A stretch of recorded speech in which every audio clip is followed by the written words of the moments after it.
Hello, word nerds. Welcome to the dictionary. My name is Spencer, and that's it. That's my whole name. No, it's Spencer James Parks. If you want to know it for real, that's what I'm sort of going by.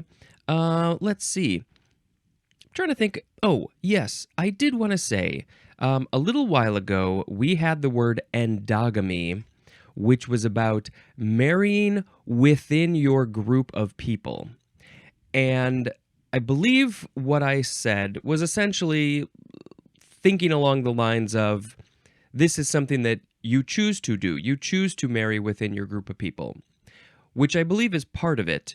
But I recently learned from watching the movie Origin, which I will probably talk about in the next episode at the end, that endogamy was more about a system-wide thing where the system, the group, is telling you who you can marry. There was a whole big part talking about endogamy in this film. Fascinating film, by the way.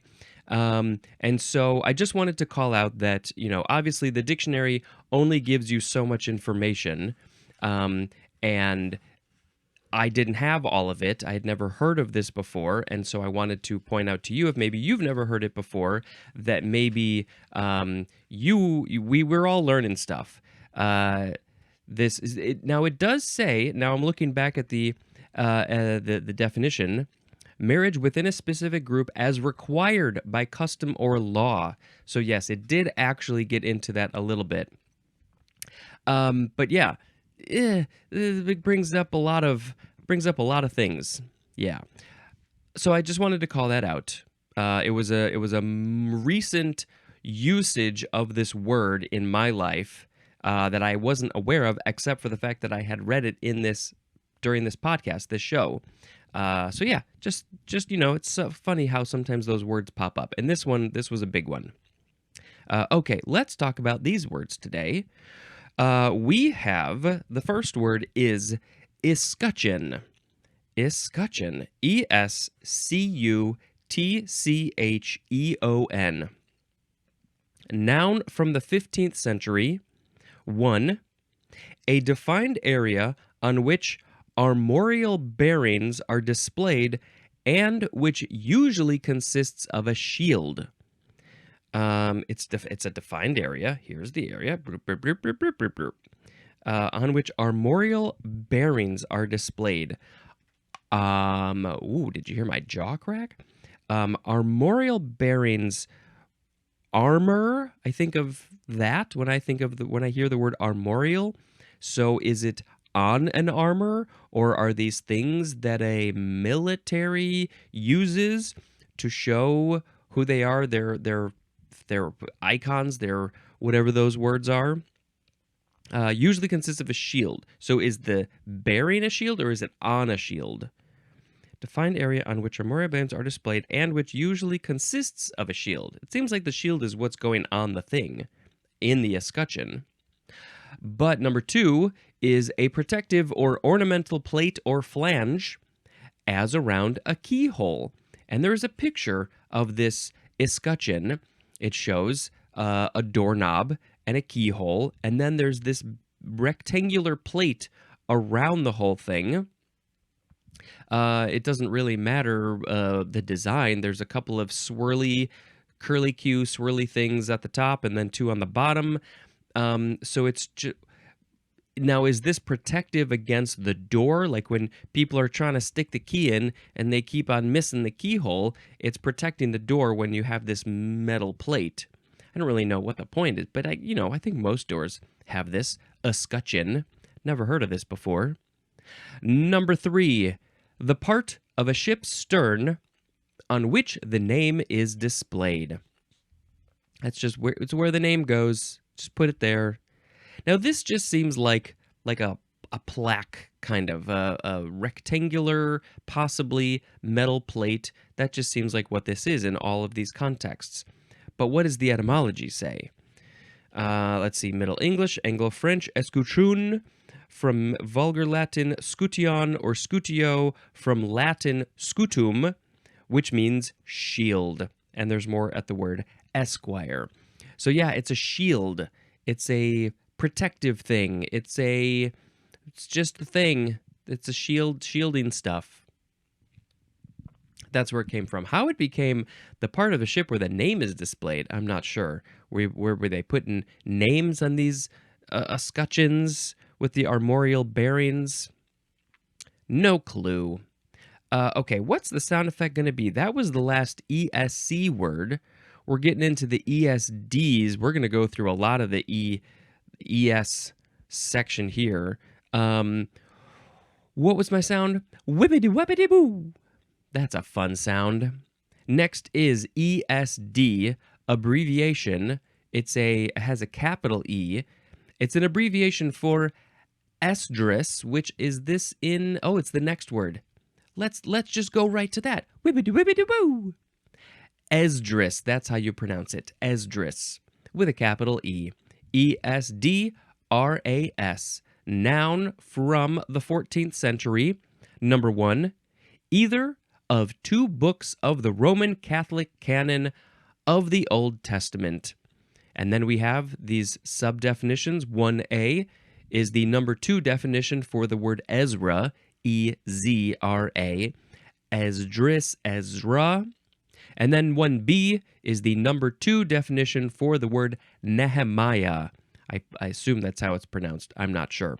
But those would be the 2 books in the Roman Catholic Old Testament, I guess. Number 2, either of 2 uncanonical books of Scripture included in the Protestant Apocrypha. And it says to see the Bible table, so I'm sure it talked about Esdras there. This is from the Hebrew Ezra, and that's it. I got nothing, no fancy, funny, smart things to say about Esdras. Okay. Whippity-bippity-boo. Next is ESE, all caps, abbreviation for East Southeast. We've talked about these a couple of times. We've seen a few of these in this E section. So East, well, for me, now this gets complicated. For me, East is that way. If I were looking at a compass, it's that way. But the actual East, in terms of my direction, would be, let's see, I think that's north, so I think East is actually that way. Yeah, East is that way. But for you, if you're looking at the video, then I think East would also be that way. Yeah, boy, I really got to cut my nails and cut my hair and shave my face. I got a lot of things to do.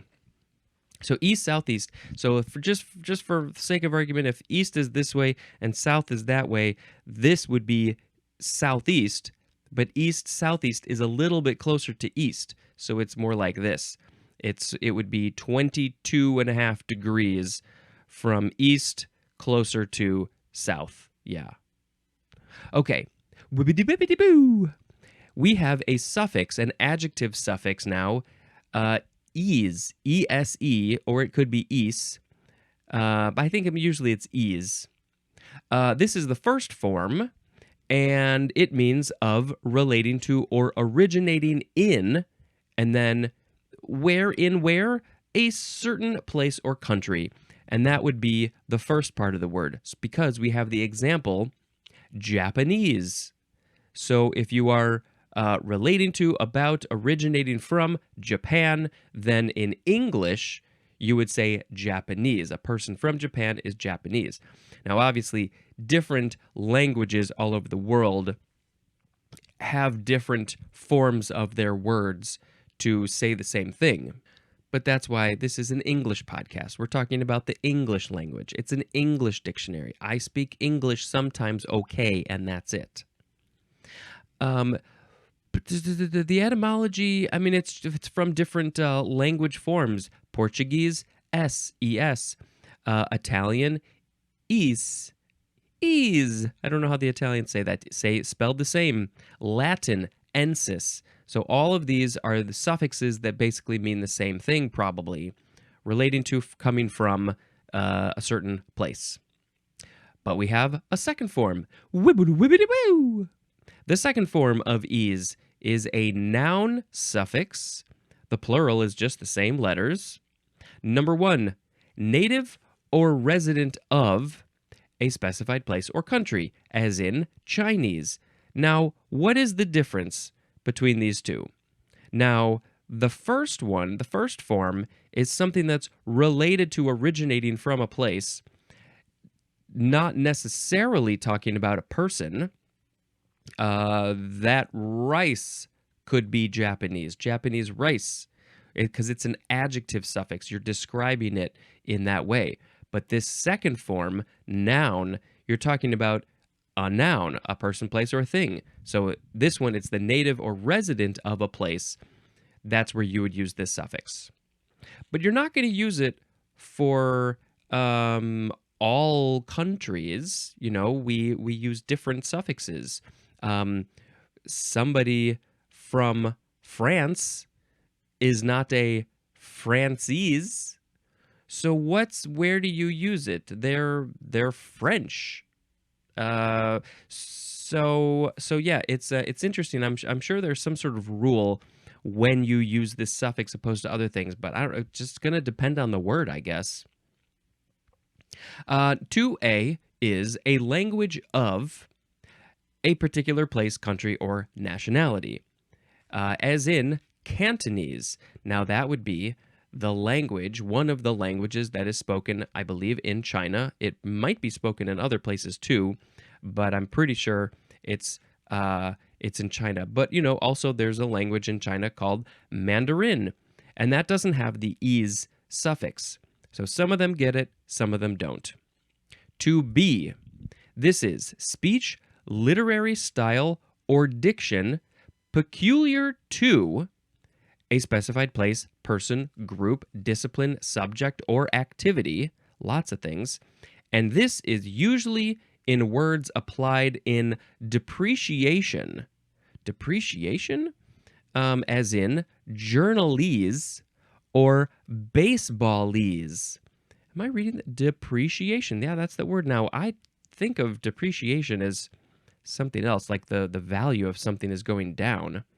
So let's reread this one. Speech, literary style, or diction peculiar to a thing, peculiar to that group, whatever it is.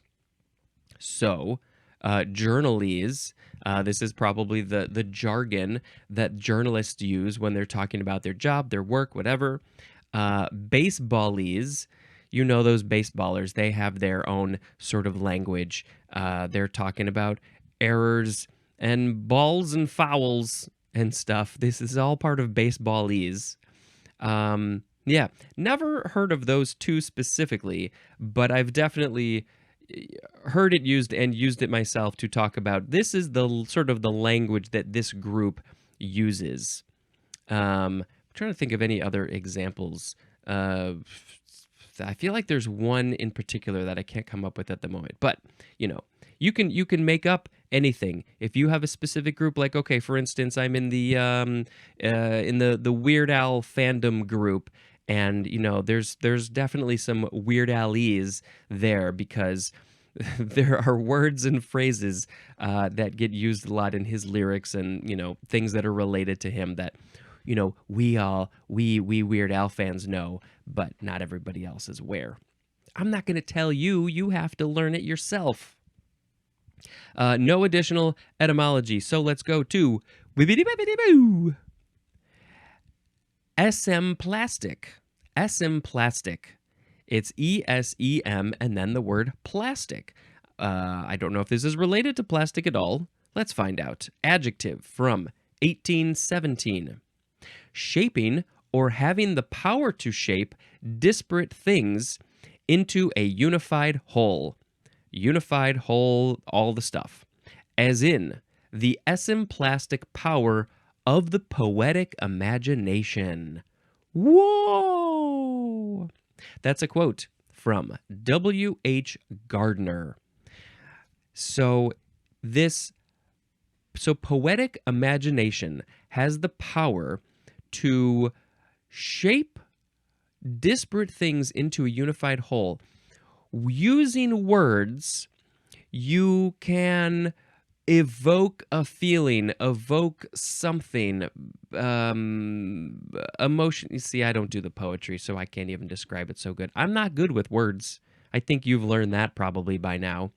I don't have the esemplastic power of anything, but now it doesn't say if this is a strictly with words, strictly sort of metaphorical, an idea, or can it be physical too? Can a physical thing be esemplastic? Does it have the power to shape disparate things, things that are not like each other, into something that is whole and together? Maybe the whole thing is the poem. The poem is the whole thing.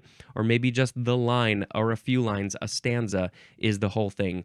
Putting all these words, somehow you put them together in a smart way to create a metaphor or whatever. Okay, esemplastic. This is from the Greek eshen, that's two words, which means into one, plus the English word plastic.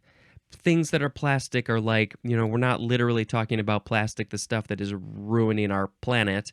One of the things that's ruining our planet, but it's more like plasticity. It has the ability to be reshaped or formed.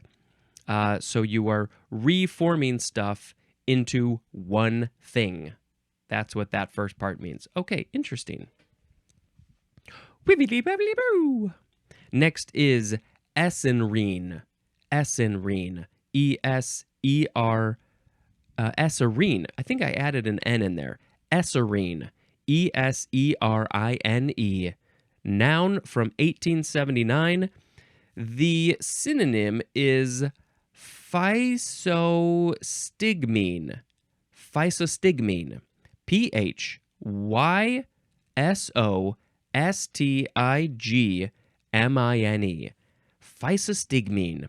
I don't know. I have no clue what that is. I got no guesses on what physostigmine is. But it's also called esserine. Now, we could type in that whole funny PH word, or we could just type in esserine. It's highly toxic sympathomimetic alkaloid, specifically a reversible cholinesterase inhibitor. Oh, obviously that occurs naturally in the calabar bean of the fruit of the manchineel tree. I don't know. I don't know what a reversible cholinesterase inhibitor is, but it's this. Wibbity bobbity boo. Wibbity bobbity boo. Wibbity bobbity boo. Okay, the next word is ESK with a capital E. It's an abbreviation for Eskimo, which is coming up. Woo woo woo woo woo woo. Esker is next. E-S-K-E-R, noun from 1848. This is a long, narrow ridge or mound of sand, gravel, and boulders deposited by a stream flowing on within or beneath a stagnant glacier. So you got a glacier. It's stagnant. Now, is this saying that it's only below a glacier that's not moving? They don't look like they're moving. They look like they're not moving, but they are moving. I wonder if there are glaciers that are just stopped completely. But either way, under the glacier is this stream. There's a stream flowing on it, inside of it, the glacier, on the glacier, in the glacier, or below the glacier. And there is rocks and gravel and things in this stream, and then they get deposited at some point. For whatever reason, based on the shape of everything, the stream is depositing these sand, gravel, or boulders, and it creates either a mound or a long, narrow ridge. It's just probably like the opposite of a ditch. All the way down it goes. And it's called an esker. It's called an esker because this is from the Irish word. I don't know how they say it. Maybe it's also pronounced esker. It's spelled E-I-S-C-I-R. And it just means ridge. So it's a ridge. So Now, I wonder why it's from Irish. At some point, there were probably glaciers in Ireland. I don't think that there are now. Maybe by the time this episode airs, there will be. But 1848, not all that long ago. I don't think there would have been glaciers in Ireland in 1848, but for whatever reason, it's got an Irish name. It was named after an Irish word, and then it transformed into English. Wibbly wibbly boo! Next is Eskimo, with a capital E. Noun from 1584. Let's see. Number one, the plural would be either Eskimo or Eskimos with an S. And this is a member of a group of people of northern Canada, Greenland, Alaska, and eastern Siberia. So the people who are living in those areas, and, I believe that they are indigenous. I guess at some point people could have traveled there and stayed there, but I'm pretty sure that these people are indigenous. They have been there for countless years. They go generations and generations back for probably thousands of years. For whatever reason, they decided all those years ago to travel to where it's very cold and live a life in the very cold area. Yeah, because it's all pretty north up there. Number two, any of the languages of the Eskimo peoples. You just call their languages Eskimo, but of course they're going to have probably more specific names for where they are in all these different parts of the world. Eskimoan, I have never heard of that. Eskimoan, it's an adjective. You're just describing something as like an Eskimo or related to an Eskimo. It's Eskimoan.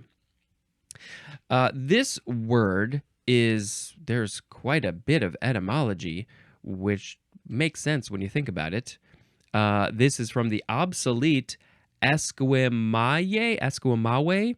which is probably from the Spanish Esquimau, which is from the Montagnais language, which is an Algonquin language of Eastern Canada. Looks a little French, because we know that there's some French in Canada. Their word is, I don't know how to pronounce that. There's an 8 at the end, and that's probably just some symbol of how to pronounce it. AIACHKIME, and then the number 8. And if you know how to pronounce that, please send me a voicemail. Also from Micmac, which I guess is maybe another Eskimo language, probably akin to the modern Montagnais word asimu, which means, oh, this is fascinating. It means she laces a snowshoe. Whoa. Also from the Ojibwa word Eskime. So comes from all over the places. It's been evolving and changing for all these years, going from this group to this group to this group. And so, now, at least in English, we just say Eskimo. But, you go to these different places and they're probably going to have a different word to describe the people and the language that live there. I did love, she laces a snowshoe. Is that where this is coming from? They were like, well, we all have to lace up our snowshoes. And so we're just going to name our group of people for the people who lace up snowshoes. Is this word, is this a word that we're still using? I don't really know.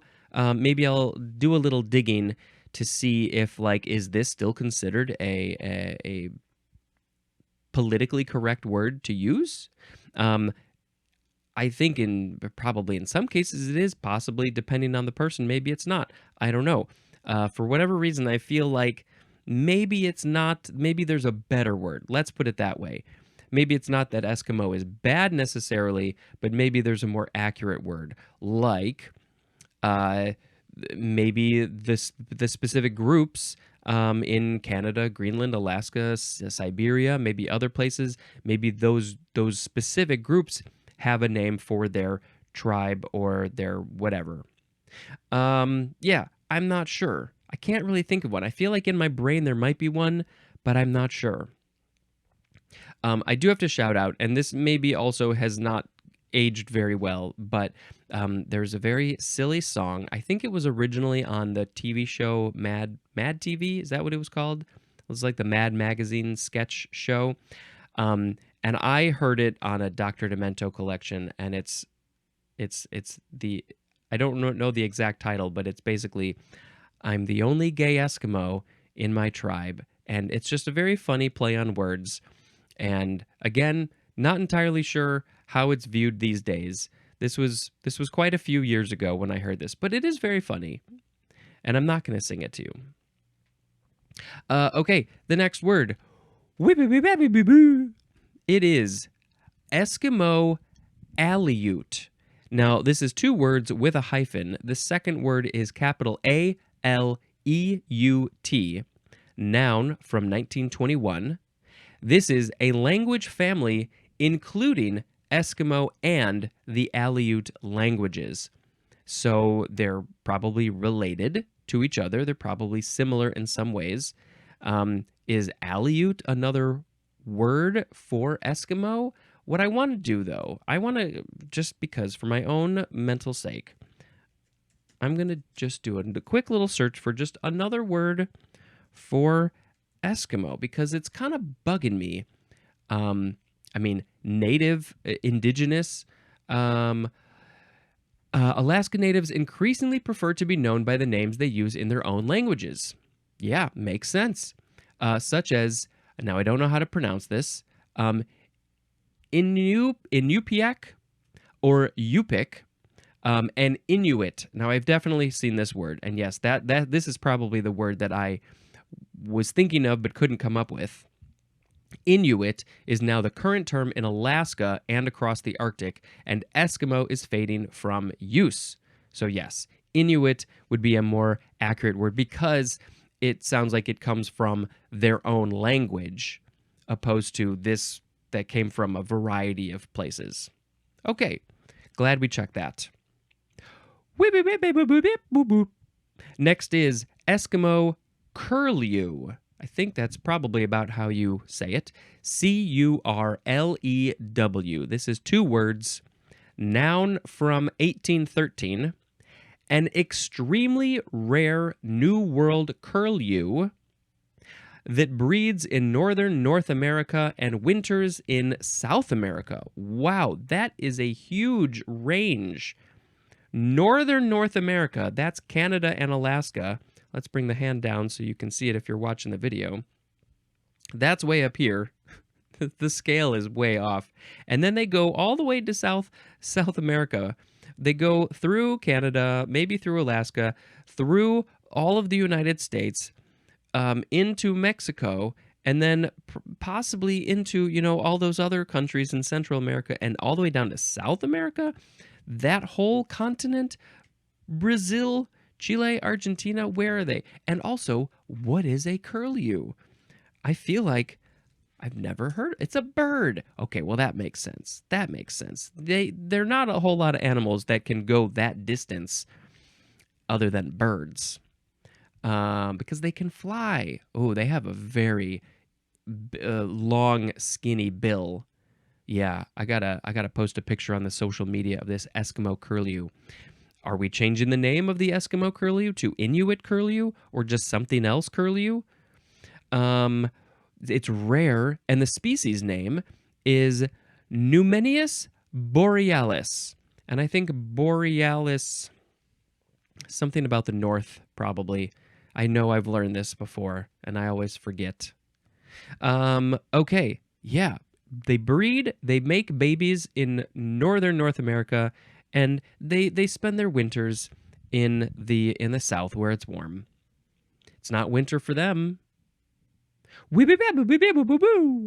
Next is Eskimo dog. Two words, noun from 1774. And yeah, I think we got to put a picture of an Eskimo dog on social media. Go to @dictionarypod on Instagram and Threads and Twitter, I guess. Any of an American breed of Spitz dogs with a thick white coat. Also, any of a breed of Canadian sled dogs. Canadian, Alaskan, what are they? They're Eskimo dogs. Yeah, I think we've all seen these. They're pulling the sleds. I don't love the idea of all these dogs doing all this hard work to pull a sled. At the same time, when they are hanging out in the very cold winters with all the snow, they seem very happy. They seem to love the temperature because they have these thick white coats, and that keeps them real warm. So warm. I wish I had a thick white coat. Then they like to hang out in the snow. They sleep in there, and they're like, yeah, this is the best temperature for me. I love this so much. Not like my cats. They like to hang out on the radiators, and I'm like, how can you stand the heat? But they're just built differently. Whip a whip, whip a whip, whip a whip, whip. Next is ESL, all caps, abbreviation for English as a Second Language. Probably aware of this. A lot of places in America, the classes, there are ESL classes. These are classes for people who maybe grew up in America but had parents who came from another country, and so that was their first language, whatever language their parents were speaking when they came over to America. Of course, I'm just using America as an example because we speak English here. So whatever language it is, that was their first language, and then they have English as a second language. And so, there could be ESL classes where either they're partially learning English or also just learning the topic, but with a teacher maybe who is bilingual and can sort of go back and forth between two languages, or is explaining things in a very basic way using basic English words so that they can still understand as they are learning English. Yeah, ESL. We need more of this. I have a feeling that we don't have as many ESL classes and things around the world, around the country at least, than we probably should. Because now, that's not to say that we are trying to make English be the main language for everybody, but there are a lot of people who don't know English so good. So, we have a lot of immigrants coming in, and we need to cater to all types in America, because that's what it is. America is built on immigrants, like literally. Next is ESOP. You could also pronounce it Aesop, and it tells me both pronunciations. It tells me Aesop, and it also tells me how to pronounce those letters, ESOP. And which ones are emphasized? The P is emphasized. ESOP. It's spelled ESOP, all caps. This is a noun from 1975. This is a program by which a corporation's employees acquire its stock. Does that mean that they can buy the stock? They are allowed to buy the stock? Are they given the stock? Either way, it's probably a good thing. Yes, employees, you should have some benefit in this company. You're getting your pay, but if the company's doing well, you are the reason it's doing well, so you should be compensated in some way for that. I don't really know the stock, so I can't really speak much more than that. But I can tell you that this stands for Employee Stock Ownership Plan, ESOP. We have one more word for this episode. It is esophagitis, or you can say it esophagitis. Either pronunciation for that G is fine. So don't go yelling at people if they say esophagitis, but you like esophagitis. You're both right. So deal with it. It is spelled ESOPHAGITIS.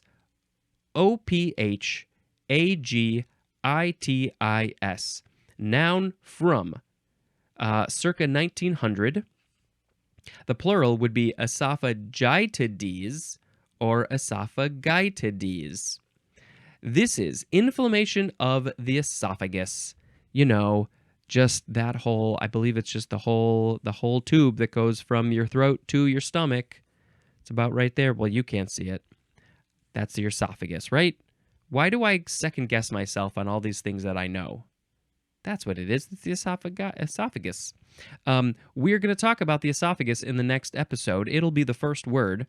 And it looks like it's just one long definition, which I guess makes sense. Why can't other things have an esophagus?